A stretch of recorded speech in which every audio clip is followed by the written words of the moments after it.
নির্বাচন যতই ঘনিয়ে আসছে ততই রাজনৈতিক অঙ্গনে জোট সমীকরণ ও প্রার্থী বণ্টন নিয়ে আলোচনা আরও তীব্র হয়ে উঠছে।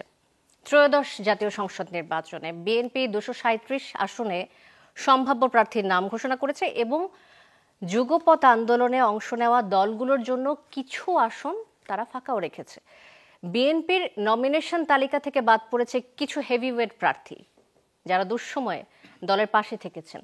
সেটি নিয়ে যেমন আলোচনা সমালোচনা চলছেই, তারই পরিপ্রেক্ষিতে দেশের বিভিন্ন স্থানে বিএনপি মনোনয়ন বঞ্চিতদের বিক্ষোভ অগ্নিসংযোগের ঘটনাও ঘটেছে। জামায়াতে ইসলামী তাদের দলের মধ্যে প্রাথমিকভাবে প্রার্থীদের তালিকা জানিয়ে দিলেও এখনো পর্যন্ত চূড়ান্ত প্রার্থী তালিকা তারা ঘোষণা করেনি। এনসিপি কিছু আসনে প্রাথমিক প্রার্থী তালিকা ঘোষণা করেছে এবং বলছে যে বিএনপি চেয়ারপারসন খালেদা জিয়া সহ শীর্ষ পর্যায়ের বেশ কিছু আসন ছাড়া সব আসনেই তারা প্রার্থী দেবে। এমন অবস্থায় চূড়ান্ত প্রার্থী তালিকা, জোটের সমীকরণ এবং ভোটের মাঠের রাজনীতি এই বিষয় নিয়ে কথা বলবো, আলোচনা করব আমাদের আজকের ZSRM presents meet the people অনুষ্ঠানে।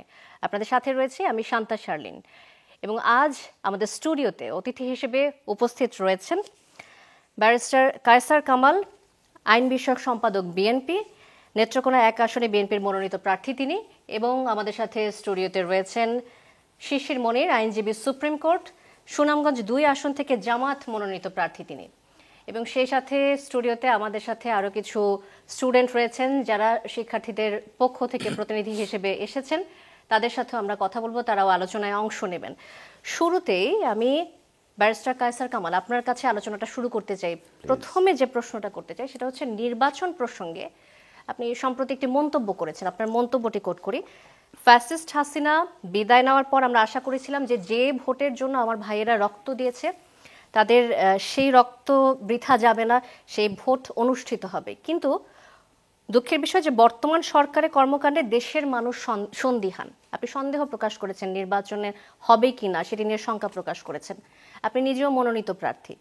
যদি আপনাদের দল থেকে এবং আপনাদের সন্দেহ থেকে তাকে নির্বাচনে, তাহলে তো ঘটা করে যে আপনারা মনোনয়ন প্রত্যাশীদের নাম ঘোষণা করেছেন, মনোনয়ন প্রার্থীদের নির্বাচিত করেছেন, এটির আসলে কারণ কি? এটা কি সরকারকে চাপে ফেলার জন্যই আপনারা করেছেন?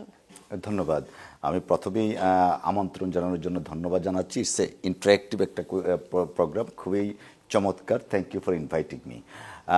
আসলে চাপে ফেলানোর জন্য না, দেশের মানুষ নির্বাচনের জন্য প্রস্তুত হয়ে আছে এবং একটা রাজনৈতিক দল দেশের মানুষের যে ইমোশনটা নির্বাচনের জন্য প্রস্তুতি আছে, সেই ইমোশনটা ধারণ করার প্রেক্ষাপটে বিএনপির পক্ষ থেকে প্রার্থীদেরকে প্রাথমিক মনোনয়ন দেওয়া হয়েছে।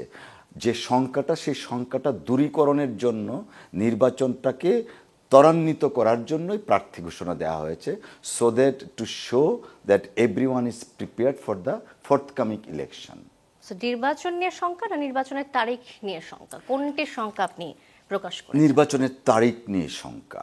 বিকজ আমরা শঙ্কাটা কেন বলেছিলাম, বিষয় হলো কি, ধরেন নির্বাচন তো একটা বিশাল কর্মযজ্ঞের একটা বিষয়।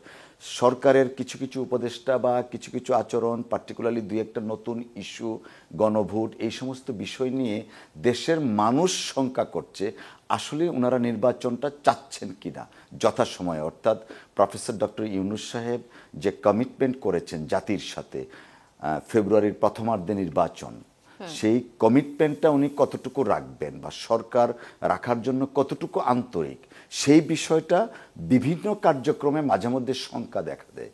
সেই কারণেই বলা যে দেশের মানুষ শঙ্কিত আসলেই ওই নির্ধারিত সময়ের মধ্যে নির্বাচনটা হবে কিনা। আপনারা চূড়ান্ত প্রার্থী তালিকা এখনো প্রকাশ করেননি, প্রাথমিকভাবে একটা প্রার্থী তালিকা দিয়েছেন এবং বলেছেন যেটি পরিবর্তন হতে পারে। ইতিমধ্যেই একটি আসন আমরা দেখলাম যে স্থগিত হয়ে গেছে। পরবর্তীতে জোটের সমীকরণের কারণে কি আসলে এটা পেছাচ্ছে কিনা, আরো বেশি সময় নিচ্ছেন কিনা আপনারা দল থেকে? না, এটা আসলে এরকমটা। জোটের ব্যাপারে কিন্তু আমরা যখন ফ্যাসিজম বিরোধী আন্দোলন করি তখন বিএনপির ভারপ্রাপ্ত চেয়ারম্যান জনাব তারেক রহমান সাহেব বলেছিলেন যে আগামী জাতীয় সংসদ, অর্থাৎ এই যে সংসদ, আগামী জাতীয় সংসদ এবং সংসদ উত্তর যে সরকার গঠিত হবে, সেই সরকারে বিএনপির পক্ষ থেকে চলমান রাজনৈতিক এই সংগ্রামে যারা সহযোগী আছে প্রত্যেকের অংশগ্রহণের মাধ্যমে আগামী সংসদ এবং সরকার গঠিত হবে। That is our political commitment. এবং এই কমিটমেন্টটা রক্ষার জন্যই বিএনপির পক্ষ থেকে জোট বলেন বা সমমনা রাজনৈতিক দলের সাথে একটা আসনের কি বলবো ফয়সালা বলেন, যে কারণে অনেকগুলা খালি আছে। আর যেগুলা প্রাথমিকভাবে দেওয়া হয়েছে, অফকোর্স প্রাথমিকের পরবর্তী ধাপটা চূড়ান্ত, তো প্রাথমিকই থেকে যাবে। পরিবর্তন খুবই স্বাভাবিক হতেও পারে। জনাব শিশির মনির, আপনার কাছে আসতে চাই যে জামাতের আমির একটি মন্তব্য করেছেন যে বিএনপি এখনো চূড়ান্ত তালিকা প্রকাশ করেনি, এটি প্রাথমিক তালিকা প্রকাশ।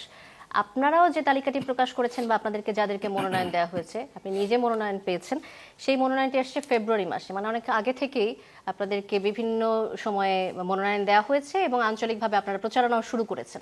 তাহলে আপনাদের চূড়ান্ত তালিকাটা এখনো কেন আসতে সময় নিচ্ছে এবং এটি কি আসলে বিএনপির চূড়ান্ত তালিকার সাথে সম্পর্কিত কিনা, সে বিষয়টি বলুন। যেমন ধরেন, আপনি একটি ঘটনাকে বিভিন্নভাবে দেখতে পারেন, একটা আগে হবে, একটা পরে হবে, কেন আগে হলো, কেন পরে হলো, এই ইন্টারপ্রিটেশন তো করতে পারেন। কিন্তু যাদেরকে প্রাথমিকভাবে মনোনয়ন দিয়েছে তারা তো রুট লেভেলে কাজ করছে। এখন দল যদি শেষ পর্যন্ত মনে করে যে তার মধ্যে পরিবর্তন আনবেন এবং আরও অন্যান্য রাজনৈতিক দলের সঙ্গেও বোঝাপড়া করবেন, তাহলে সেটাই হবে চূড়ান্ত মনোনয়ন।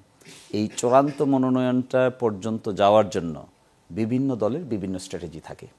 বিএনপি তার প্রাথমিক নমিনেশন ডিক্লেয়ার করেছে, তাদের স্ট্র্যাটেজি। একসময় হয়তো এখানে পরিবর্তন হবে। আমরা প্রাথমিকভাবে আমাদের লোকদেরকে কাজ করতে বলেছি। এখন আগামী নির্বাচনকে সামনে রেখে একটা কৌশল হবে, বিভিন্ন রাজনৈতিক দল বিভিন্ন কৌশল নেওয়ার চেষ্টা করবে। সেই পরিবর্তন তো আসতেই পারে এবং এটি একেবারে শেষ পর্যন্তও হতে পারে। অতীতে আমরা দেখেছি শেষ পর্যন্ত গিয়েও পরিবর্তন হয়েছে।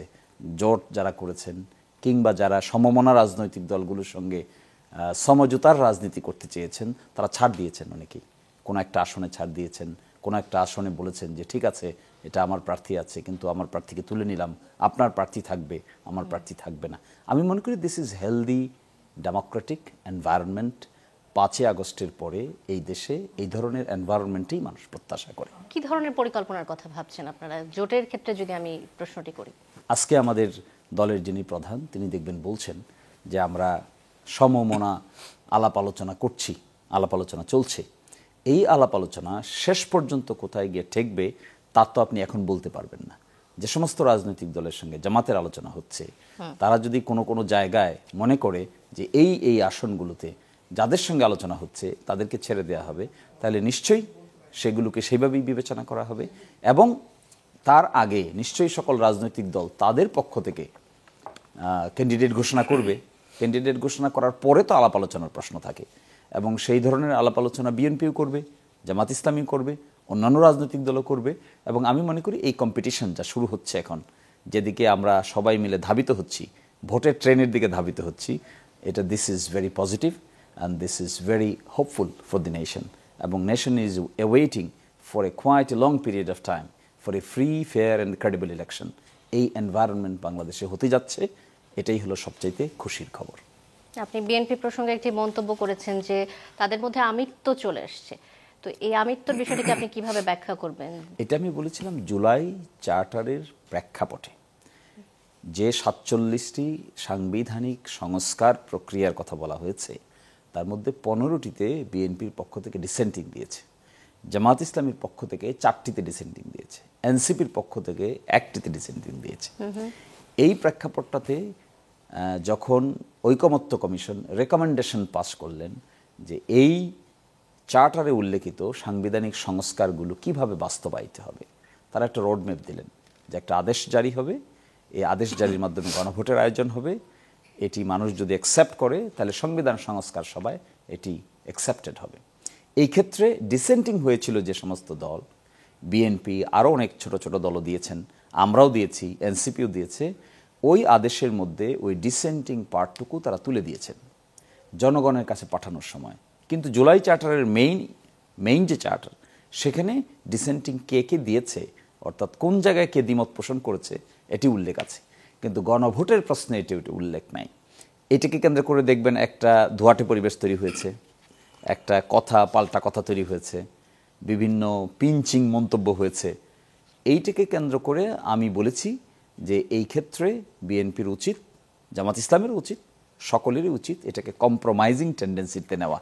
আমি হেরে গেলাম, আমি জিতে গেলাম, আরেকজন হেরে গেল, আমি জিতে গেলাম, এই টেন্ডেন্সিতে না যাওয়া। এই প্রসঙ্গে একটু যোগ করি যে জুলাই চার্টার বিষয়ে বিএনপি যে বিষয়গুলোতে আপত্তি জানিয়েছিল সেই প্রসঙ্গে আপনি বলেছেন যে তাদের যে বিষয়গুলো পছন্দ হচ্ছে না সেটি তারা মেনে নিতে চাচ্ছে না। তো এমন কি হতে পারে না একটি রাজনৈতিক দল যেটি পছন্দ হবে না সেটির বিষয়ে তো তারা তাদের আপত্তি জানাবে, এটাই তো স্বাভাবিক। এটি স্বাভাবিক, আপত্তি জানাবে, কিন্তু আপত্তি জানানোর ফলে গণভোটে যে যাবে সেটা নিশ্চয়ই, আমি যে ডিসেন্টিং দিয়েছি, যেমন জামাত ইসলামী 4টাতে ডিসেন্টিং দিয়েছে, গণভোটে তো জামাত ইসলামীর এই 4টাকে রাখা হয় নাই, ডিসেন্টিংটা তো রাখা হয় নাই, কিন্তু আমরা তো সেটা এই ধরনের রিয়াকশন শো করি নাই। এনসিপির ডিসেন্টিং পার্টটুকুকেও গণভোটে রাখা হয়নি, বিএনপির ডিসেন্টিং পার্টটুকুকেও গণভোটে রাখা হয়নি। সেই ক্ষেত্রে আমার ধারণা এইটা ওই অর্থে যেভাবে রিয়াকশন শো করা হচ্ছে ওই রিয়াকশন শো না করলেও হতো। It could have been much more compromising and অনেকটাই রিকনসিলিয়েশন মেথডে হওয়া ভালো ছিল। ধন্যবাদ শিশির মনির। আমি আপনার কাছে একটু আসতে চাই, Please. বলছিলেন শিশির মনির যে বিএনপিকে আরেকটু কম্প্রোমাইজিং হতে হবে, আপনি কি মনে করেন কিনা আরেকটু কম্প্রোমাইজিং কনসিডারিং হতে পারে বিএনপি দল হিসেবে? বিএনপি তো সর্বদাই কম্প্রোমাইজিং। এবং দেখুন, এখন যে জুলাই চার্টারটা যে সমস্ত বিষয়গুলো আসছে, আমি যতটুকু শুনেছি যে বিএনপির 31 দফা রাষ্ট্র মেরামতের যে 31টা দফা আছে, যেটা 2023 সনে 11ই জুলাই ঘোষিত হয়েছিল, সেই 31 দফার সিংহভাগ দফাই, যেমন ধরেন পার্লামেন্টের দেশের প্রাইম মিনিস্টার পরপর 10 বছরের বেশি একজন থাকতে পারবে না, জুডিশিয়ারি, অনেক বিষয়গুলো নিয়েই কিন্তু রাষ্ট্র মেরামতের যে সংস্কারটা সেটা হয়েছে। আর জুলাই চার্টার যে বিষয়টা আছে, এইটা আসলে কি, আপনি, আমার কাছে মনে হয় গণভোটের আগে আরেকটা পরিসংখ্যান নেওয়া উচিত যে প্রকৃত অর্থে জুলাই চার্টারে কি কি আছে দেশের মানুষ তারা জানেন কিনা। আপনি একটা শার্ট পরিয়ে দিতে চাচ্ছেন একজনকে জোর করে, যাকে পরাবেন তার তো অধিকার আছে জানার জন্য কি কালারের শার্ট হাফ হাতা নাকি ফুল হাতা, লাল না নীল। তো এখন যে এই আপনার চার্টার নিয়ে কথা হচ্ছে, আপনি একটা পরিসংখ্যান করেন তো দেশের কত ভাগ মানুষ জানেন প্রকৃত অর্থে এই চার্টারের মধ্যে কি কি সন্নিবেশিত আছে। যারা রাজনৈতিক দলের নেতৃবৃন্দ গেছিলেন তারা অনেকেই অকেবাল, বাট যাদের জন্য এই আয়োজন, অর্থাৎ রাষ্ট্রের জনগণ হচ্ছে ক্ষমতার মালিক, সেই জনগণের কত অংশ জানেন চার্টারের মধ্যে কি আছে নাই। চার্টারটা যদি মানুষের সামনে উপস্থাপিত না হয়, চার্টার সম্পর্কে আই বিলিভ যারা স্টুডেন্ট আছে ওনারা দল থেকে প্রতারণা বলা হচ্ছে এই সবকিছু মিলিয়ে, তো এই প্রতারণার মতো মন্তব্য করাটা কি অনেক শক্ত মন্তব্য বলে মনে করেন কিনা? না, আমি তো কথা বলার অধিকার আছে। যেমন শিশির মনির সাহেব বলেছেন যে বিএনপি আমিত্ব জাহির করতে চাচ্ছেন, আমি আরেকজনের মতামতের প্রতি শ্রদ্ধাশীল থেকে আমার মতামতটা আমি উপস্থাপন করব। সো আমি মনে করেছি আমি প্রতারিত হয়েছি। সো আমি যদি প্রতারিত হই, মানুষের সামনে আমার তো অধিকার আছে বলার যে আমি প্রতারিত হয়েছি। আপনি এই প্রসঙ্গে বলেছেন যে বিএনপির কথা শুনে মনে হচ্ছে ধোয়া তুলসী পাতা, তো এইটার কি ব্যাখ্যা দিবেন আপনি যে বিএনপি যদি মনে করে তারা প্রতারিত হয়েছে সেটি বলার কি অধিকার তারা রাখে না? হ্যাঁ, কিন্তু দেখুন, এমন একটি বিষয় সম্পর্কে এখানে এই শব্দটা ব্যবহার করা হচ্ছে যে বিষয়টা স্বয়ং রাষ্ট্রীয় মেকানিজম, পার্টিগুলো ডাইরেক্টলি ইনভলভ ছিল, আমরা ইনভলভ ছিলাম। ঐকমত্য কমিশনের সভাপতি কিন্তু চিফ অ্যাডভাইজার নিজে, ভাইস প্রেসিডেন্ট হলেন আলী রিয়াজ সাহেব, এবং সেখানে বিএনপি থেকে শুরু করে জামাত থেকে শুরু করে 30টি রাজনৈতিক দলের সদস্যরা এখানে আছে। তো লাস্ট মিটিংয়ে প্রশ্ন যখন আসলো যে এটা বাস্তবায়িত হবে কি করে, আলোচনা হবে, এই আলোচনা হলো 3 দফায়, বাস্তবায়িত কি করে হলো, সেখানে লাস্ট পর্যায়ে এসে সকলেই প্রায় একমত হয়ে গেল যে একটা গণভোটের প্রয়োজন হবে। এবং গণভোটের ব্যাপারে বিএনপিও ছাড় দিল, অন্যান্য রাজনৈতিক দলও ছাড় দিল, কিন্তু অনেকেই অনেক প্রস্তাবের কথা বলেছিলেন, কিন্তু গণভোটের ব্যাপারে অতি অল্প সময়ের ভিতরে একটা একমত হলো, সবাই হাসাহাসি খোলাখুলি করে আমরা সবাই চলে গেলাম। প্রশ্নটা আসলো যে এই গণভোটে যে যাবে, কোন সেট অফ কোয়েশ্চেন গণভোটে যাবে? এটা কি যে যা ডিসেন্টিং দিয়েছে এই ডিসেন্টিংটাকে বাদ দিয়ে যাবে, নাকি ডিসেন্টিংটা সহ যাবে? এটা একটা পলিসি ম্যাটার। তাহলে জামাত ইসলামী যে সমস্ত ডিসেন্টিং দিয়েছে, গণভোট সেট অফ কোয়েশ্চেন যেটা ড্রাফট করে পাঠিয়েছে ঐকমত্য কমিশন সরকারের কাছে, সেখানে তারা কোনো দলেরই ডিসেন্টিং পার্টটুকুকে ইনক্লুশন রাখে নাই।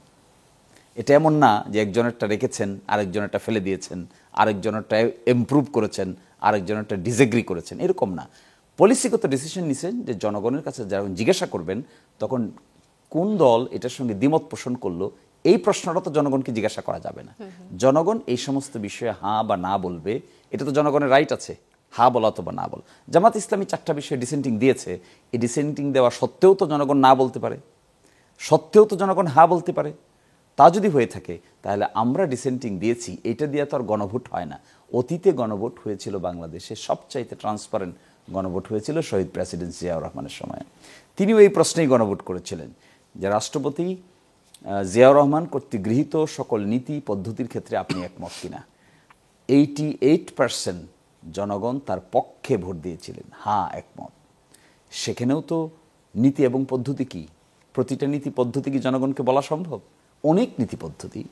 আরেকটা গণভোট হয়েছিল রাষ্ট্রপতি এরশাদ সাহেবের সময়, তিনিও প্রশ্ন করেছিলেন যে রাষ্ট্রপতি এরশাদ সাহেব কর্তৃক গৃহীত নীতি এবং পদ্ধতির ক্ষেত্রে আপনারা একমত কিনা। সেখানে 88 ভাগেরও বেশি ভোট পড়েছিল। আরেকটা হয়েছিল বেগম জিয়ার সময় 1991-এ। ফলে আমার মনে হয় এই বিষয়টা নিয়েই এখানে কন্টেনশনটা দেখা দিয়েছে। আমার মনে হয় এখানে প্রতারক শব্দটা বললে ঠিক হবে না, দিস ইজ টু হার্শ। আমরা আরও লাইটার শব্দ ব্যবহার করে কুড হ্যাভ বিন কম্প্রোমাইজিং। ধন্যবাদ শিশির মনির। আমরা এবার একটু স্টুডেন্টদের কাছে যেতে চাই, ওদের কোনো প্রশ্ন আছে কিনা তাদের কাছ থেকে শুনতে চাই। কে প্রশ্ন করতে চান? আপনি। আমি মোহাম্মদ রাজা চৌধুরী রেজাউল, পড়াশোনা করছি ঢাকা বিশ্ববিদ্যালয়ের 2য় বর্ষে। তো স্যারের প্রতি আমার যেটা প্রশ্ন হচ্ছে যে সম্প্রতি বিএনপি তাদের এমপি মনোনয়নের প্রাথমিক তালিকা প্রকাশ করেছে, কিন্তু দেখা যাচ্ছে যেসব নেতারা মনোনয়ন পাননি তারা বিক্ষোভ মিছিল ও প্রতিবাদ করেছে। এখন প্রশ্ন হচ্ছে, যারা নিজেদের দলের নেতৃত্বের সিদ্ধান্তই মেনে নিতে পারেন না, তারা জনগণের রায় বা মূল্যায়ন করবেন কীভাবে? ধন্যবাদ, very good question to answer. আমি একটু প্রেক্ষাপটটা দেখি। We are practising democracy. আর আপনি যেভাবে বলেছেন যে অনেক জায়গা, আসলে আমি যতটুকু জানি পত্রপত্রিকা দেখেছি 2টা জায়গায়, একটা হলো মাদারীপুর আর একটা হলো চট্টগ্রামে। হ্যাঁ, তো কেউ মনোনয়ন চেয়েছে, বিএনপির মতো বৃহৎ একটা রাজনৈতিক দলে মনোনয়ন চেয়েছে, মনোনয়ন কেউ বঞ্চিত হওয়ার কারণে this is his or her Democratic rights, যে হ্যাঁ এই মনোনয়নটা আমার পছন্দ হয় না। We welcome the Democratic practice, this is part of the democracy and beauty of the democracy. So দু একজন যদি এই বিষয়ে নিয়ে কথা বলে, উই ওয়েলকাম দ্যাট, যে হ্যাঁ। এবং যে কারণে এক জায়গায় মাদারীপুরে মনোনয়নটা সাসপেন্ড করে রাখা হয়েছে। সো আমার কাছে মনে হচ্ছে এই কোয়েশ্চেনটার আনসারটা এখানেই নিহিত আছে। দিস ইজ গুড প্র্যাকটিস, যে আমরা মনোনয়ন দিলাম, এটার পক্ষ বিপক্ষে 2-1টা জায়গায় হতেই তো পারে, একটা বড় রাজনৈতিক দল। এবং সেই হওয়াটাকে যখন আপনি আমলে নেবেন, তার মানেটা কি বিএনপি ডেমোক্রেসিতে প্র্যাকটিস করছে। Thank you. আরেকটি কোয়েশ্চেন নিয়ে নেই, কে বলছেন? আসসালামু আলাইকুম, আমি সাবিকুর নাহার, পড়াশোনা করছি ঢাকা বিশ্ববিদ্যালয়ে। আমার প্রশ্ন হচ্ছে ব্যারিস্টার শিশির মনির কাছে। তো আমরা কিছু কিছু জনগণের থেকে শুনতে পাচ্ছি যে জামাত খুব ভালোভাবে নির্বাচন করবে, কিন্তু তারা কখনোই ক্ষমতায় আসতে পারবে না। হয়তো গুটি কয়েক তারা আসন পাবে, 10টা থেকে 15টা, কিন্তু তাদের কখনোই ক্ষমতায় আসা সম্ভব হবে না। আমার প্রশ্ন হচ্ছে, আপনাদের সংগঠনের কোনো স্ট্রাকচারাল ফল্ট আছে কি না, যেটার জন্য এত বড় বিপ্লব ঘটে যাওয়ার পরেও এই প্রশ্নটা জনগণের মাথায় থেকেই যায় যে কেন তারা আসলে এটা বলছে? থ্যাংক ইউ আপনার প্রশ্নের জন্য, আপনাকে ধন্যবাদ। দেখুন, যে সামনের যে নির্বাচনটা হবে, এই নির্বাচনে কে ক্ষমতায় আসবে কে ক্ষমতায় আসবে না, এটা তো জনগণই ঠিক করবে। এবং ইতোমধ্যে ইসলামী ছাত্র শিবির যে সমস্ত বিশ্ববিদ্যালয়ে মানুষের মুখোমুখি হয়েছে, ফ্রি ফেয়ার ক্রেডিবল নির্বাচনের মুখোমুখি হয়েছে, ইনক্লুসিভ প্যানেল দেওয়ার মাধ্যমে, সেখানে আমাদের এক্সপেরিমেন্ট ইজ গুড। তো যদি এটি হয়ে থাকে তাহলে ন্যাশনাল লেভেলেও আমরা এক্সপেক্ট করি the new generation will be independent in terms of exercising their franchise right. এবং আগের রাজনৈতিক কালচার থেকে বেরিয়ে এসে তারা প্রার্থীর যোগ্যতা, প্রার্থীর ক্রেডিবিলিটি, প্রার্থীর ক্যারিশমেটিক ক্যাপাসিটি, প্রার্থীর কন্ট্রিবিউশন টু দি নেশন এবং প্রার্থীর নিজস্ব ক্যাপাসিটিকেই মানুষ বেশি মূল্যায়ন করবে বলে আমার ধারণা, দলীয় সীমানার বাইরে গিয়েও। অতীতে যেটা হয়েছে, এটা ম্যাক্সিমাম ছিল হলো দলগতভাবে আইডেন্টিফাইড থাকতো, কিন্তু 5ই আগস্ট মানুষের চিন্তা চেতনা ভাবনার মধ্যে একটা বড় ধরনের মুক্ত পরিবেশের সৃষ্টি করেছে, ট্যাগিং থেকে বেরিয়ে আসার চেষ্টা করছে, ব্র্যাকেট থেকে বেরিয়ে আসার চেষ্টা করছে, ব্লেম গেম থেকে বেরিয়ে আসার চেষ্টা করছে। এই প্রেক্ষাপটে আমরা মনে করি coming election will B a better then previous one. আসসালামু আলাইকুম, আমি ফিরদৌস, পড়াশোনা করছি ঢাকা বিশ্ববিদ্যালয়ের গণযোগাযোগ ও সাংবাদিকতা বিভাগে। কার কাছে প্রশ্ন নেই? আমার প্রশ্ন দুইজনের কাছেই। একটি প্রশ্ন, সেটি হচ্ছে আমরা গত রেজিমে দেখেছি আওয়ামী লীগের একটা ব্যাপক জনসমর্থন ছিল, তারা দেখিয়েছে আমাদের, এবং এখন পর্যন্ত বিভিন্ন জরিপে উঠে আসছে যে আওয়ামী লীগের জনসমর্থন বা আওয়ামী লীগের যে আদর্শিক চিন্তাভাবনা ধারণ করে এমন 20-25% মানুষ রয়েছে। প্রশ্ন হলো, আপনারা বর্তমান বাংলাদেশের প্রেক্ষাপটে দুইটা বড় রাজনৈতিক দল হিসাবে সেই ভোটগুলো নিজেদের বাক্সে আনার চিন্তাভাবনাটা কিভাবে করছেন? আপনারা কি আসলে সেই ভোটগুলো নিয়ে আদৌ ভাবছেন, নাকি আপনারা নিজেদের কৌশলে সেই ভোটগুলো আনার চেষ্টা করছেন? এবং প্রশ্ন থাকবে, কৌশলটা আসলে কি হতে পারে? আওয়ামী লীগের যে বিশাল ভোট ব্যাংক, তারা সবসময় দাবি করে আসে তাদের অনেক বড় একটা সংখ্যা, অনেক বড় একটা জনগোষ্ঠী তাদের সাপোর্টে আছে। সেই ভোটটা যখন আওয়ামী লীগ অংশগ্রহণ করছে না নির্বাচনে, ভোটটা কাদের কাছে যাচ্ছে বলে মনে করেন, এবং সেই স্ট্র্যাটেজিটা আপনাদের দিকে নেয়ার ক্ষেত্রে কি হতে পারে? দেখুন, আওয়ামী লীগ বৃহৎ সংগঠন কি না সেটা তো আমরা গত 3টা নির্বাচনে প্রমাণ পেয়েছি। যদি বৃহৎ সংগঠনই হতো, যারা গণতান্ত্রিক রীতিনীতি বিশ্বাসী, ইনক্লুসিভ ইলেকশন একটা করতে পারত, যদি তাদের সেই জনগণের ভোটের আছে বা এই অবস্থানটা আছে, সেটাই যদি মনে করত, 2014 সনের ইলেকশনে 154 জন ব্যক্তিকে বিনা প্রতিদ্বন্দ্বিতা এমপি হিসেবে ঘোষণা করতে হতো না। 2018 সনের নির্বাচন ভোটের আগের দিন করতে হতো না। 2024-এ আমিডামি করতে হতো না। সো যেভাবে যে ব্যাখ্যা করুক না কেন, প্রকৃত অর্থেই আওয়ামী লীগের সাপোর্টার কতজন আছে, that is questionable. However, as a candidate, কে বিএনপি, কে আওয়ামী লীগ, কে জামাত না, ক্যান্ডিডেট হিসেবে মানুষের দাঁড়ে দাঁড়ে যায়।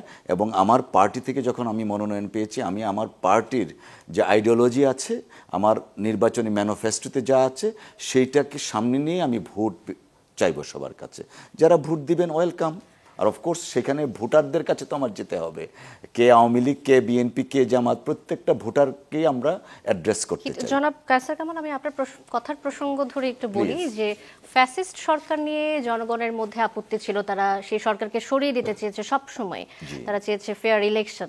কিন্তু আওয়ামী লীগ দল হিসেবে তাদের একটা সাপোর্টার কিন্তু সবসময় রয়ে গেছে। আমরা দেখেছি যে আওয়ামী লীগ দলটাকে মানুষ, কিছু অংশের এক মানুষ পছন্দ করেছে এবং তারা সাপোর্ট করেছে, হয়তোবা ফ্যাসিস্ট রেজিমকে তারা প্রত্যাখ্যান করেছে। সেক্ষেত্রে সমর্থক নিয়ে এই কথাটা কি বলা যায় কি না, এবং তাদের সমর্থককে আমরা না, আমি তো সমর্থকের বিষয়ে যেটা বললাম, যে যখন আমি ইলেকশন করব, I have to address all the voters. কে আওয়ামী লীগ করেন, কে জামাত ইসলাম করেন, কে জাসদ করেন, that is not the question. Question is he or she is my voter. ওনার সাপোর্ট যাই থাকুক, আমি তাকে অ্যাড্রেস করব, এবং সেই অ্যাড্রেসটা থাকবে on the basis of my election manifesto, যে আমার নির্বাচনী ম্যানিফেস্টোতে এই আছে, আপনার ভোট এবং সমর্থন প্রত্যাশা করছি। একই প্রশ্ন জনাব শিশির মনিরের কাছে। জি, দেখুন যে আসলে এই যে 12 কোটি সামথিং ভোটার আছে বাংলাদেশের, এর সাইডে তো লেখা নেই কে বিএনপি, কে জামাত ইসলামী, কে আওয়ামী লীগ। এখন যে ঘটনা 5ই আগস্ট ঘটেছে, এই জন্য যে বিচার প্রক্রিয়া চলছে, এই বিচার প্রক্রিয়াটা হচ্ছে পার্টিকুলার ব্যক্তির। যে বা যারা ক্রাইম করেছে, they must be tried, prosecuted. যে করাপশন করেছে, he must be tried, prosecuted. যে দেশের বাইরে মানি লন্ডারিং করেছে, he must be tried, prosecuted. কিন্তু আম জনতা তো করাপশন করেনি। আম জনতাকে অ্যাড্রেস করাই একজন পলিটিক্যাল পার্টির ক্যান্ডিডেটের মূল উদ্দেশ্য। একটা পলিটিক্যাল পার্টির স্ট্রাকচারে কত % লোক থাকে, বাকিরা তো থাকে আম জনতা। একটা পলিটিক্যাল পার্টির একটা থানায় কিংবা একটা কনস্টিটিউয়েন্সিতে সব পলিটিক্যাল পার্টির হিসাব করলে আপনি দেখবেন 5-10 হাজার লোকের বেশি পাবেন না যে পলিটিক্যাল স্ট্রাকচারের দায়িত্বের মধ্যে আছে। বাকিরা কি আছে? বাকিরা তো আম জনতা। নারী আছে, পুরুষ আছে, ধনী আছে, গরিব আছে, ব্যবসায়ী আছে, সাংবাদিক আছে, বিকলাঙ্গ মানুষ আছে, প্রতিবন্ধীরা আছেন, নানান সেগমেন্ট অফ পিপল আছেন। এই নানান সেগমেন্ট অফ পিপলের মধ্যে নানান দলের প্রতি ইনক্লাইনেশন থাকে, স্পেশাল অ্যাট্রাকশন থাকে, স্পেশাল সাপোর্ট থাকে। আমার মনে হয় আমরা যদি এটা প্রপারলি অ্যাড্রেস করতে পারি, তাহলে আমরা irrespective of race, sex, colour, religion যদি আমরা অ্যাড্রেস করতে পারি, তাদের নিড, তাদের প্রায়োরিটি, আমাদের প্রায়োরিটি, ইনক্লুসিভনেস, ইফেক্টিভিটি, তাহলে আমরা অ্যাটেনশন ড্র করতে পারবো মেজরিটি কি ভোটারের। ধরনের স্ট্র্যাটেজি নিচ্ছে জামাত এক্ষেত্রে? এই ক্ষেত্রে ইনোভেটিভ হওয়া প্রয়োজন, অতীতের ধ্যান ধারণা থেকে বের হয়ে আসা প্রয়োজন। রাষ্ট্র কোন কিভাবে ধারণাটি আপনার পরিবর্তন রাষ্ট্র করতে কিভাবে চান? আমরা গঠন করব তার রূপরেখা দেওয়া প্রয়োজন। কিভাবে মানুষের পভার্টিকে আমি অ্যাড্রেস করব তার রূপরেখা দেওয়া প্রয়োজন। বেকারত্ব সমস্যার কি সমাধান করব তার রূপরেখা দেওয়া প্রয়োজন। এনভায়রনমেন্ট ইস্যুকে কিভাবে হ্যান্ডেল করব তার রূপরেখা দিতে হবে। এই রূপরেখা যদি আমরা স্পেসিফিক না দিতে পারি তাহলে we will lose the crowd. আর যদি দিতে পারি, নতুন জেনারেশন মনে হয় সমস্যার সমাধানের রাজনীতি দেখতে চায়। অতীতের ব্লেম গেম থেকে বেরিয়ে এসে ক্রিয়েটিভ আইডিয়া আমরা যদি পেশ করতে পারি, ইররেসপেক্টিভ অফ পলিটিক্যাল পার্টি এখানে এঙ্গেজ হতে পারবে। That should be hour approach. এনসিপির আহ্বায়ক নাহিদ ইসলাম এক সংবাদ সম্মেলনে একটি মন্তব্য করেছেন। তারা বিএনপি এবং জামাতকে পাল্টাপাল্টি অবস্থানে নিয়েছেন এবং বলছেন যে এক দল সংস্কারকে ভেস্তে দিচ্ছে আর আরেক দল নির্বাচনকে পেছানোর চেষ্টা করছে। বিএনপি কি সংস্কারকে আসলেই ভেস্তে দিচ্ছে? এই প্রসঙ্গে মানে কাউন্টার জবাব কি বলবেন আপনি? না, with due respect to convener of NCP, আসলে বিএনপির জন্মটাই হয়েছে সংস্কারের মাধ্যমে। আমাদের এই জেনারেশন যারা আছে প্রত্যেকের উদ্দেশ্যে আমি জাস্ট 1 মিনিট একটু অ্যাড করতে চাই টাইমটা। শহীদ রাষ্ট্রপতি জিয়াউর রহমান স্যার যখন বিএনপিকে প্রতিষ্ঠা করেন, that was the first reform in the country. কিভাবে স্বাধীনতা উত্তর বাংলাদেশে দেখেন, কূটনৈতিকভাবে যদি দেখি, বাংলাদেশকে চায়না, মিডল ইস্ট সহ অনেক দেশ স্বীকৃতি দেয়নি আনটিল 75। তো president Ziaur Rahman sir is the first individual যিনি ডিপ্লোম্যাটিক রিফর্মের মাধ্যমে সারা বিশ্বে বাংলাদেশকে স্বীকৃতি আদায় করেছেন। So that is the first reform. তারপরে এই যে এখন আমাদের মানুষ বিদেশে কর্মসংস্থান হয়েছে, দ্যাট ইজ হিজ ইনিশিয়েটিভ। সংবাদপত্রের অবারিত স্বাধীনতা, যেটা শেখ মুজিব বাকশাল করে বন্ধ করেছিলেন, তিনি সংবাদপত্রকে ওপেন করলেন, that is his initiative. Multi party democracy, যেটা বাকশাল থেকে মাল্টি পার্টি ডেমোক্রেসি চলে আসলো, that is the initiative of শহীদ রাষ্ট্রপতি জিয়াউর রহমান। প্রত্যেকটা সেক্টরেই শহীদ জিয়া রিফর্মের মাধ্যমে উনি নতুন দেশ গড়ে তুলেছেন। তারপরে স্বৈরাচারী এরশাদ চলে আসলো, দীর্ঘদিন আমরা এরশাদের শাসনের আন্ডারে ছিলাম। 90-র গণ অভ্যুত্থানের পরে দেশে আবার রিফর্ম শুরু হয়েছিল। কিভাবে? শহীদ জিয়া থেকে দেশনেত্রী বেগম খালেদা জিয়া পার্লামেন্টারি ডেমোক্রেসি তিনি রিএস্টাবলিশ করলেন সংশোধনীর মাধ্যমে। নারী শিক্ষা অবৈতনিক করলেন, এনভায়রনমেন্টের উপরে জোর দিলেন। তারপরে মুক্তিযোদ্ধা মন্ত্রণালয় করলেন। এখন যে সংস্কার আমি সেটাতেই সংস্কারের ধারাবাহিকতায় আসছি। আমি 1979 থেকে 91 পরে 2001-এ আবার নতুন সংস্কার, তারপরে গত কয়েক বছর ফেসিস্ট রেজিমের সময় বিএনপি কিন্তু সংস্কারের মধ্যে আছে। রেইনবো স্টেট করার ঘোষণা দিয়েছে, 27 দফা দিয়েছে, সর্বশেষ 31 দফা দেওয়া হয়েছে। কখন? যখন ফেসিস্ট রেজিম ক্ষমতা, তখন সমস্ত রাজনৈতিক দল এবং স্টেক হোল্ডারের সাথে আলোচনা করে 11 জুলাই 2023 জনাব তারেক রহমান সাহেব রাষ্ট্র মেরামতের 31 দফা ঘোষণা করেছে।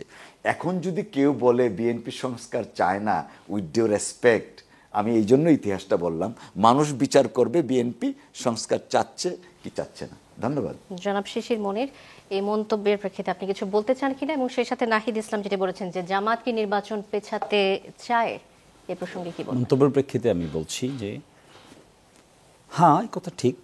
শহীদ রাষ্ট্রপতি জিয়াউর রহমান অনেক যুগান্তকারী পদক্ষেপ নিয়েছেন। We all should appreciate it, admit it, recognise it. But at the same time 5ই আগস্টের পরে কনস্টিটিউশনাল রিফর্ম বলতে যে এজেন্ডাগুলো এসেছে, তার মধ্যে দেখা যাচ্ছে মেজর কনস্টিটিউশনাল রিফর্মের জায়গায় বিএনপি ডিসেন্টিং দিয়েছে। What it was very good. But at this stage, currently the dealing constitutional reform proposal বিএনপির এই সমস্ত ক্ষেত্রে ডিসেন্টিং দেওয়াটাতে আমি ব্যক্তিগতভাবে মনে করি this is a back track. এবং সেকেন্ড কথাটা হলো এখানে যে উচ্চকক্ষ নিম্নকক্ষের ধারণা কিন্তু বিএনপি এস্টাবলিশ করেছে 31 দফার পার্টে। দ্বিকক্ষ বিশিষ্ট পার্লামেন্টের কনসেপ্ট দিয়েছেন ওনারা। এখন এসে যখন ঐকমত্য কমিশনে আলোচনা হলো ইয়েস দ্বিকক্ষ বিশিষ্ট পার্লামেন্ট, কিন্তু উচ্চকক্ষ প্রপোর্শনেট হবে, নিম্নকক্ষ হবে ফার্স্ট দি পোস্ট। এখন বিএনপি সেখানে ডিসেন্টিং দিচ্ছেন। যখন বলা হচ্ছে একই ব্যক্তি দলের প্রধান এবং প্রাইম মিনিস্টার হওয়া যাবে না, এই জায়গায় বিএনপি ডিসেন্টিং দিচ্ছেন। তা উই এক্সপেক্টেড যে বিএনপি এখানে লিড নিবে, এগুলো বরংশ বিএনপির পক্ষ থেকেই আরও জোরে এগুলোকে অ্যাকসেপ্ট করে বাকিদেরকে বোঝানো হবে।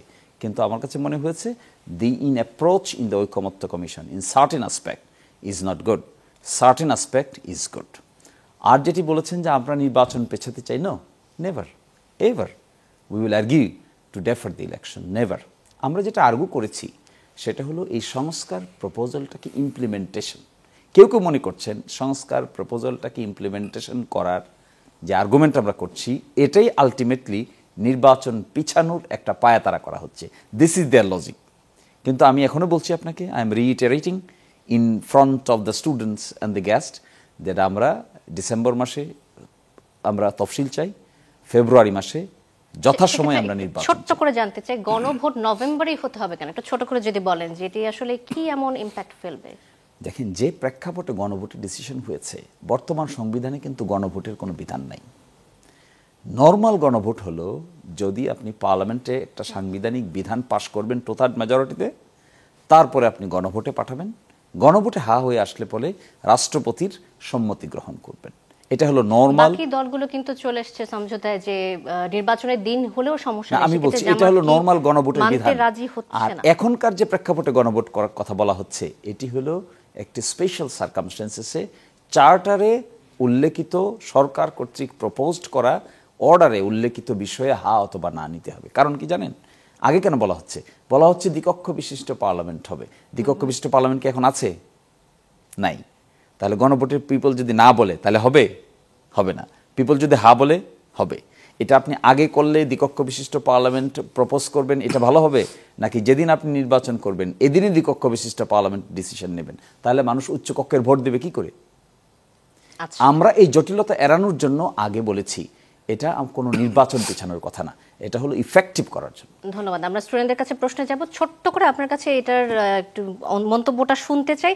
এবং যেই প্রসঙ্গটি তিনি টেনেছেন যে অতীতে সংস্কারের সমর্থনে ছিল, সবসময় বিএনপি সংস্কার চেয়েছে, কিন্তু এখন কি হয়েছে, এখন তারা এত আপত্তি জানাচ্ছে কেন? কিছু কিছু বিষয় এই প্রসঙ্গ ধরে যদি কিছু বলতে চান ছোট করে। বিএনপি কোনো আপত্তি জানাচ্ছে না। বিএনপি জনগণের ক্ষমতা মানে বিশ্বাসী এবং জনগণ সকল ক্ষমতার উৎস, সেটাতে বিএনপি বিশ্বাসী। আপার হাউসের ধারণাটা মিস্টার শিশির মনির অ্যাকনোলেজ করেছেন, থ্যাংক ইউ। শুধুমাত্র আপার হাউস না, একজন ব্যক্তি সর্বোচ্চ 10 বছর বেশি প্রাইম মিনিস্টার থাকতে পারবেন না। অর্থাৎ আমি যা প্রথম বললাম, যুগান্তকারী সমস্ত সংস্কারটাই বিএনপির ব্রেইন চাইল্ড। তো এখন দেখেন আপার হাউসের কনসেপ্টটা বাংলাদেশে প্রথম, সেটা কনস্টিটিউশনটা কিভাবে হয়েছে সেই ব্যাপারে বিএনপির বক্তব্য সুস্পষ্ট। পার্লামেন্ট আগে ফর্ম হবে, that parliament will decide how the second house বা upper house will be constituted. অর্থাৎ জনগণের ভোটে নির্বাচিত প্রতিনিধিরা সিদ্ধান্ত নেবেন আপার হাউসটা কিভাবে হবে। কারণ বিএনপি জনগণের ক্ষমতায়নে বিশ্বাসী বিধায়ী জনগণের উপর ছেড়ে দিয়েছেন। ধন্যবাদ কায়সার কামাল। আমরা স্টুডেন্টদের কাছে একটা প্রশ্ন নিয়ে আসতে চাই। আমি আদনান হুমায়ুন শাহরিয়ার, আমি পড়াশোনা করছি ঢাকা বিশ্ববিদ্যালয়ে। আমার প্রশ্নটা ছিল দুজনের কাছে, যেহেতু দুজন বাংলাদেশের বড় দুইটা রাজনৈতিক দলের প্রতিনিধি হয়ে এখানে এসেছেন। আমরা যদি বিগত আমলের রাজনীতি দেখি, বাংলাদেশের জনগণের একটা আকাঙ্ক্ষা হচ্ছে বাংলাদেশের ভবিষ্যৎ রাজনীতি হবে প্রতিহিংসা পরায়ণবিহীন যে রাজনীতি সেটা। কিন্তু আমরা যদি বর্তমান সংস্কার ইস্যু দেখি, তারপর হচ্ছে বর্তমানে ইলেকশনের টাইম ফ্রেমটা দেখি, সবগুলো ইস্যুতেই আপনাদের মধ্যে দুইটা রাজনৈতিক দলের মধ্যে বা একাধিক রাজনৈতিক দলের মধ্যে অনেক বেশি দ্বিমত দেখা যাচ্ছে। তো রাজনৈতিক দলের মধ্যে দ্বিমত থাকবে, সেটা স্বাভাবিক। কিন্তু এটাকে কেন্দ্র করে সামনে যখন ইলেকশন ঘনিয়ে আসবে, তখন যে নতুন করে প্রতিহিংসা তৈরি হবে না এবং দেশ অস্থিতিশীল হবে না, এবং নির্বাচন পরবর্তীতে যেই দলই ক্ষমতায় আসুক না কেন, জাতীয় যে ইস্যুগুলা, সেই ইস্যুগুলোতে যে আপনারা একমত হতে পারবেন এবং সেই দ্বিমত যদি দ্বিমত হন, সেক্ষেত্রে সেই দ্বিমত নিয়ে দেশ যে আবারও অস্থিতিশীল হবে না, আবারও যে আমরা প্রতিহিংসাপরায়ণ রাজনীতি দেখতে পাবো না, তার নিশ্চয়তা কি? একটা হেলদি ডিবেট থাকা উচিত। In democracy there should always be a healthy debate, argument, counter argument. It is a conducive healthy debate. কিন্তু এটা কখনো এমন পর্যায়ে যাওয়া উচিত না যে পর্যায়ে গেলে পরে পার্সোনাল লেভেলে যায়, যে পর্যায়ে গেলে পরে মানুষের সাফারিংস হয়, যে পর্যায়ে গেলে পরে ক্রিয়েটিভিটি, অ্যাটিটিউড, ইনক্লুসিভিটি এগুলো থাকে না। এবং আপনি বলছেন যে এটা কি করে নিশ্চিত হবে? নিশ্চিত হবে, আমরা যদি বলি আরেকটা ফ্যাসিজমের উত্থান হবে না, এটা কি করে নিশ্চিত করব? আরেকটা ডিক্টেটরশিপের উত্থান হবে না, এটা কি করে নিশ্চিত করব? এটা ফার্স্ট কাজ হবে mindset. The politician should look in to their mindset. Second হবে, এই যে কনস্টিটিউশনটা রিফর্ম করে পাওয়ারটাকে ডিস্ট্রিবিউট করার যে মেকানিজমটা করা হচ্ছে, এটাই হলো গাঠনিকভাবে ফ্যাসিজমকে ঠেকানোর একটা কনস্টিটিউশনাল পদক্ষেপ।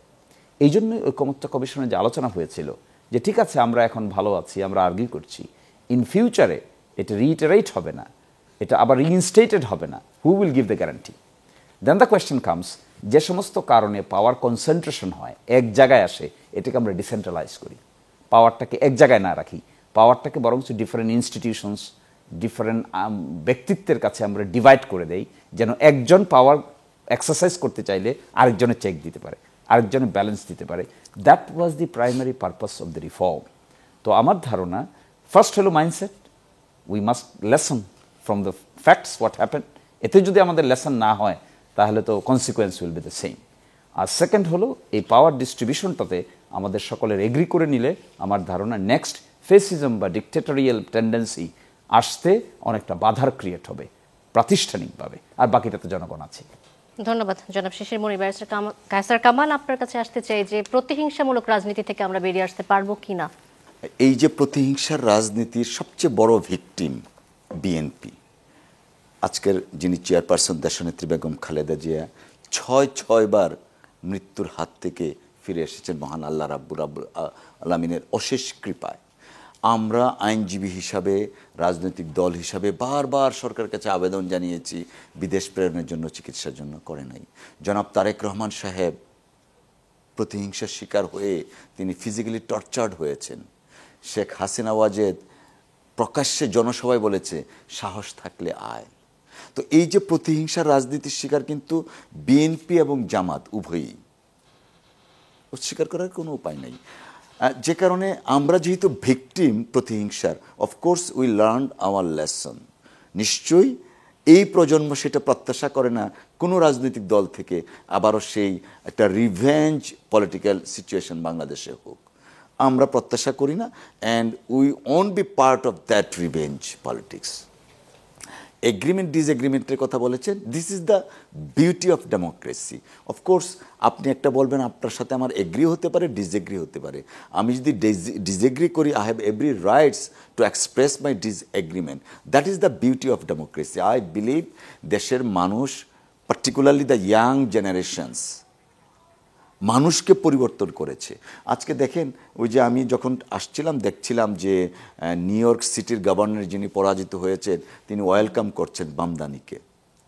সো এই মানসিকতা কিন্তু এই প্রজন্মের সকলের মধ্যে আছে। এই যে শিশিরমণি সাহেব ডাকসু নির্বাচনের কথা বলেছেন, জনাব তারেক রহমান সাহেব কিন্তু অভিনন্দন জানিয়েছেন। So that is the signal how the future politics will be for the generation like you and me. Sir, আমার প্রশ্নটা কায়সার স্যারের কাছে। স্যার, আপনি বলছিলেন যে দু একটি জায়গায় ঘটনা ঘটেছে, কিন্তু আমি আজকের মানে ওটা সাপ্লিমেন্টারি কোয়েশ্চেন না স্যার, মানে নির্বাচন কেন্দ্রিক সাপ্লিমেন্টারি কোয়েশ্চেন, মনোনয়নের সাপ্লিমেন্টারি কোয়েশ্চেন। আমি জাস্ট আধা ঘন্টার আগের একটা নিউজ বলি। চট্টগ্রাম ৮ আসনের আরশাদুল্লাহ গুলিবিদ্ধ হয়েছেন এবং ধারণা করা হচ্ছে প্রতিপক্ষের গুলিতেই তিনি আহত হয়েছেন। এবং বাগমারায় প্রাথমিক নমিনেশন পাবার পরেই একজন চেয়ারম্যানের 2 কোটি টাকার মাছ নিধন করেছে বাগমারার বিএনপি এমপি প্রার্থী। প্রশ্নটা হলো, শুধুমাত্র বড় রাজনৈতিক দল এই কথা বলে যে দুর্ঘটনাগুলো ঘটছে, বিশেষ করে অন্তকোন্দল, এই কথাগুলো বলে বড় রাজনৈতিক দল সেটি এড়িয়ে যাওয়ার সুযোগ আছে কিনা, এক। দ্বিতীয়ত, নিজ দলের অন্য নেতা দ্বারা আক্রমণের শিকার হচ্ছে, সেটা দলের হাইকমান্ড রক্ষা করতে পারছেন না। সাধারণ জনগণ যখন সেই আক্রমণের শিকার হবে তখন হাইকমান্ড আসলে কিভাবে রক্ষা করবেন? ভেরি গুড সাপ্লিমেন্টারি কোয়েশ্চেনের জন্য। বিষয়টা দেখেন, লাস্ট 15 to 18 ইয়ার্সের আমাদের যে political culture, that was not healthy at all. এই পলিটিক্যাল কালচার, তো এই পলিটিক্যাল কালচার থেকে বের হয়ে you can not make it done overnight, it will take time. আমি আমার এক্সপিরিয়েন্স দিয়ে বলি, 2008-এ আমি পার্লামেন্ট ইলেকশন নমিনেশন পেয়েছিলাম। তখন যে ধরনের ক্রিয়া প্রতিক্রিয়া হয়েছিল তার 100 ভাগের মধ্যে 3 ভাগও এখন হচ্ছে না। তার মানে যে হচ্ছে না, that is the practice of the পার্টির internal organisation, internal disciplinary action. BNP বড় দল বলে কোনো কিছু এড়িয়ে যাওয়ার চেষ্টা করছে না, বরঞ্চ বিএনপি দায়িত্ব নিয়ে এখন পর্যন্ত 7,000 নেতাকর্মীকে দল থেকে এক্সপালশন করেছে। So we are taking the measure. আর আমি যে কথাটা আগেও বলেছি, এখনও বলি, বিএনপি, আওয়ামী লীগ যা মানে বাংলাদেশের মানুষ, প্রত্যেকটা পলিটিক্যাল পার্টির লোকজন কেউ তো আর মঙ্গল গ্রহ থেকে আসে নাই রে ভাই। আপনার যখন ক্লাস 5-এ বা 6-এ পড়েন তখন হাসিনা ক্ষমতায়, তো আপনি ক্লাস 5 থেকে দেখে আসছেন ইউনিভার্সিটি পর্যন্ত একটা রেজিম যারা মানুষের কথা ভাবেনি, যারা অর্থ লুট করেছে, সম্পদ লুট করেছে, এটা দেখে দেখে আপনি বড় হয়েছেন। অনেকে আছে নিজেকে কারেক্ট করতে পেরেছে, অনেকে কারেকশন করতে পারেনি। যারা কারেকশন হতে পারেনি তাদের বিরুদ্ধে কিন্তু পার্টি মেজার নিচ্ছে, and it will be continued unless system is developed and completed. এটা বিএনপির ভারপ্রাপ্ত চেয়ারম্যান জনাব তারেক রহমান সাহেবের কমিটমেন্ট। আর উনি আরেকটা কথা বলেছেন, দেখেন, পার্টি পলিসিতে আমি একজনকে এক্সপেল করতে পারি, বাট এক্সপেল করার পরে পার্টির তরফ থেকে আর কি করতে পারে? This is the responsibility of the law enforcing agencies, তাকে অ্যারেস্ট করা। এবং আমরা আহ্বানও জানিয়েছি যে he is expel from our party, please take steps, legal steps দেন। তো এখন বিএনপি তো পুলিশের ভূমিকায় যেতে পারে না, but we are taking the major and things will be changed ইনশাআল্লাহ। ধন্যবাদ জনাব কায়সার কামাল আপনাকে। শিশির মনির কাছে কারো প্রশ্ন আছে কিনা জানাবেন। আমি আজম মাহি, পড়াশোনা করছি ঢাকা বিশ্ববিদ্যালয়ে। জনাব শিশির মনির ভাইয়ের কাছে আমার প্রশ্নটা হচ্ছে, জামাতের আমির 5 আগস্টের পর বলেছিলেন দল হিসেবে জামাতের উপর আওয়ামী লীগ যে অন্যায় অত্যাচার করেছে সেটা তিনি ক্ষমা করে দিয়েছেন। এখন আমার প্রশ্নটা হচ্ছে, জামাত যদি ক্ষমতায় আসে তাইলে আওয়ামী লীগ প্রশ্নে আপনার জামাত ইসলামের অবস্থান কি হবে?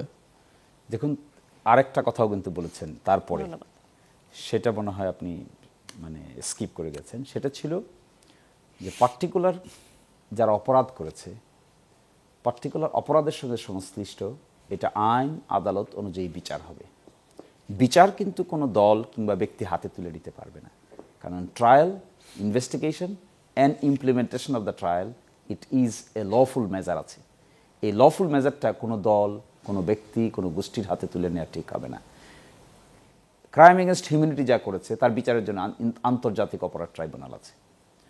লোকাল লেভেলে যারা মার্ডার করেছে তার জন্য নির্ধারিত কোর্ট কাছারি ইনভেস্টিগেশন মেকানিজম আছে। করাপশন যারা করেছে তাদের জন্য anti corruption commission, money laundering prevention system আছে, তারা ব্যবস্থা নেবে। কিন্তু আমরা যেটা মনে করি, যে সমস্ত ব্যক্তি বর্গ অপরাধের সঙ্গে জড়িত না তাদেরকে হ্যারাস করাও আবার সঠিক হবে না। ফলে পলিসিটা কি? পলিসিটা হলো every পারপিট্রেটার্স must be tried and must be brought to book. At the same time, no innocent person should be harassed. যদি কোনো innocent person harassment হয়, that will be repetition of previous regime. গায়েবী মামলা কাকে বলে, ভুতুরে মামলা কাকে বলে, মৃত্যুর পরে লাশ কী করে মামলার আসামি হতে পারে, এগুলো আমরা দেখেছি। তো এই রেজিমে এসেও আমরা কিছু এরকম দেখেছি। এগুলো দেখে আমরা ব্যাড এক্সপিরিয়েন্সকে তো আমরা অ্যাকসেপ্ট করতে পারি না। ফলে আমাদের স্টেটমেন্টটা clear, those who committed crime must be tried and perpetrated, and those who did not commit crime, এই জন্য nobody should be harassed and prosecuted. তাহলে that will be abuse of the process, abuse of the power. Abuse of power যদি tackle দেওয়া না যায়, that will be recurrent, one after another it will happen, nobody can control it. ফলে the time has come to say goodbye to the abuse of power. Time has come to say real culprit must be brought to justice. That is the policy. অনেক ধন্যবাদ। আমরা একেবারে আয়োজনের শেষ পর্যায়ে চলে এসেছি। দুজনের কাছে শেষ একটি প্রশ্ন রাখতে চাই, শুরুটা করতে চাই জনাব কায়সার কামাল আপনাকে দিয়ে, যে গণভোট যেটি নিয়ে এত আলোচনা, রাজনৈতিক দলগুলোকে নিজেদের মধ্যে আলোচনা করে একটি ঐক্যবদ্ধ সিদ্ধান্ত নিতে হবে, নাহলে সরকার নিজেই সিদ্ধান্তটি নিয়ে নেবে। ইতিমধ্যে 7 দিনের মধ্যে 4 দিন পার হয়ে গেছে, এখনো মতৈক্যে পৌঁছাতে পারিনি। কি মনে হয় কতদিন লাগবে মতৈক্যে পৌঁছাতে? আমি বলবো 5ই আগস্টের পরে এই যে মতানৈক্যটা, এটা আনফরচুনেট। বিকজ আজকে দেখেন যারা বর্তমানে ক্রিয়াশীল রাজনৈতিক দল আছে প্রত্যেকেই কম বেশি ভিকটিম, হাতে হাত রেখে কাঁধে কাঁধ মিলিয়ে একসাথে আন্দোলন সংগ্রাম করে হাসিনাকে বিদায় করেছি দেশ থেকে। This is time to reorganise and united. ইউনিফিকেশনটা দেশের জন্য ভালো, এবং আমার বিশ্বাস এই যে প্রজন্ম আছে তারা প্রত্যেকে আশা করছে ইউনিফিকেশনটা করার জন্য, এবং এই ইউনিফিকেশন ইজ এ মাস্ট। এবং এই ক্ষেত্রে সবগুলো রাজনৈতিক দলে আরেকটু উদার হতে হবে যেন একটা ইউনিফিকেশন না হয়। এবং আমরা প্রত্যাশা করছি যে আমি এগ্রিমেন্টটা যেমন আমি ফোকাস করছি কোন ক্ষেত্রে আমার ডিসএগ্রিমেন্টটা, কেন ডিসএগ্রিমেন্টটা, সেটাও যদি থাকে দেশের মানুষের জন্য সুবিধা হবে কেন আমি ডিসএগ্রিমেন্টটা করেছি। আরেকটা কথা আমি আরেকটু বলতে চাই, সেটা হলো যে গণভোট কিসের উপরে ভিত্তি করে হচ্ছে সেটা মানুষ জানে না। যেমন উনি যেটা উদাহরণ দিলেন প্রেসিডেন্ট জিয়াউর রহমান সাহেবের কথা, অফকোর্স গণভোট হয়েছে, এর আগে আমার যতটুকু মনে পড়ে হেলিকপ্টার দিয়ে সারা বাংলাদেশে বিভিন্ন জায়গায় ওই পলিসিগুলো পাঠিয়ে দিয়েছে কাগজ দিয়ে যে এই জিনিসগুলোর উপরে গণভোট হবে।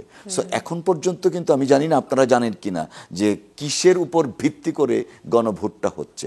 আমার একটা অনুরোধ থাকবে হাম্বল যে ওই ভিত্তিগুলো আগে দেশের মানুষের সামনে জানানো হোক। এটা দায়িত্বটা কার সবাইকে জানানোর জন্য? অন্তর্বর্তী সরকার দায়িত্বটা নেওয়া উচিত বলে আপনি মনে করেন? অন্তর্বর্তী সরকারই তো এই রিফর্ম কমিশনটা গঠন করেছে। সেক্ষেত্রে রাজনৈতিক দলগুলো কি ভূমিকা রাখতে পারে না? ছোট করে যদি একটু জানতে চাই যে আপনারা নিজেদের পক্ষ থেকে যদি জনগণের কাছে জিনিসগুলো পৌঁছে দেওয়ার চেষ্টা করেন, বোঝানোর চেষ্টা করেন, সেক্ষেত্রে কোনো পদক্ষেপ কি আপনারা নেবেন কিনা? অফকোর্স, কেন পদক্ষেপ নেওয়া হবে না? এগ্রিমেন্ট ডিসএগ্রিমেন্টের পরে যখন একটা কনসেনসাসের মাধ্যমে একটা ডিসিশন হবে, সরকার যে সরকার আছে এই সরকার তো জনগণ দ্বারা নির্বাচিত সরকার না, এই সরকার প্রত্যেকটা রাজনৈতিক দলের সমর্থিত সরকার। তো অতএব রাজনৈতিক দলেরও তো বার্ডেনটা আছে টু নো দ্য পিপুল যে আসলে কিসের উপরে হচ্ছে। সরকার যখন একটা সিদ্ধান্ত নেবেন যে হ্যাঁ আমি এই আইটেমের উপরে গণভোট করতে চাচ্ছি, হ্যাঁ বা না, সেটাকে পাবলিসাইজড করতে হবে, সবাইকে জানতে হবে আমি আমার ম্যান্ডেটটা দিচ্ছি হ্যাঁ অথবা না, কিসের উপর ভিত্তি করে। দেশের মানুষ তো এখনো ডার্কে আছে। আচ্ছা, ধন্যবাদ জনাব কায়সার কামাল। জনাব শিশির মুনির, আপনি কি তার সাথে একমত যে সবার জানার অধিকার রয়েছে এবং জানানো প্রয়োজন?